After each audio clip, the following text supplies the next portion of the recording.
نحمده ونصلي ونسلم علی رسولہ الکریم۔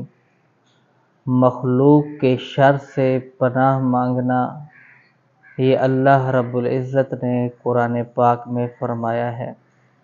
قل اعوذ برب الفلق، اے محبوب صلی اللہ تعالی علیہ وسلم فرما دیجئے میں پناہ مانگتا ہوں صبح کے رب کی، من شر ما خلق، مخلوق کے شر سے۔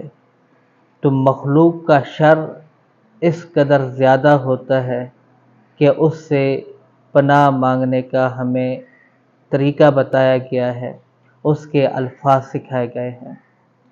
تو ان میں سے ایک مخلوق کا وار میاں اور بیوی کو لڑانے کے اندر ہوتا ہے، حسد کی وجہ سے یا دل کے اندر بغض اور نفرت کی وجہ سے یا کسی بھی معاملے کے اندر بدلہ لینے کی وجہ سے ان کی کوشش یہ ہوتی ہے کہ ان میاں بیوی کے اندر پھوٹ پڑ جائے، ان کے اندر جھگڑا ہو جائے، ان کے اندر جدائی آ جائے اور یہ گھر برباد ہو جائے۔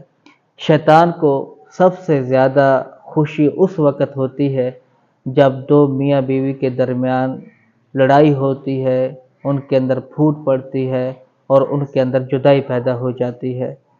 اور اس کے اندر بعض اوقات بچھاڑنے والے، اکسانے والے اپنے ہی رشتہ دار ہوتے ہیں یا جان پہچان والے بعض اوقات ہوتے ہیں جو ہمارے ساتھ مخلص نہیں ہوتے۔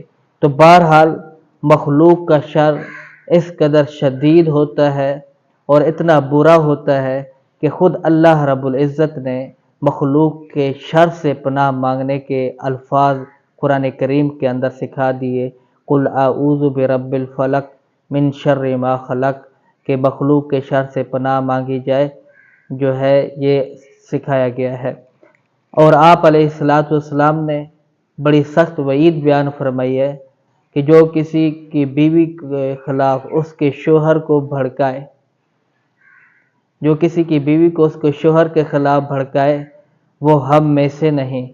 تو جب اتنی سخت وعید آ چکی ہے تو کوشش کرنی چاہیے کہ ہم کسی کی بیوی کو اس کے شوہر کے خلاف نہ بھڑکائیں، اور یہ بھی منع ہے کہ ہم کسی کے شوہر کو اس کی بیوی کے خلاف بھڑکائیں۔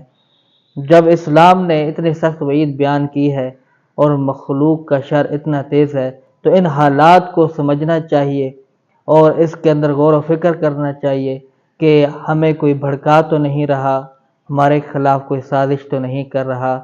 اللہ رب العزت ہم سب کو اس جرم عظیم سے نجات عطا فرمائے۔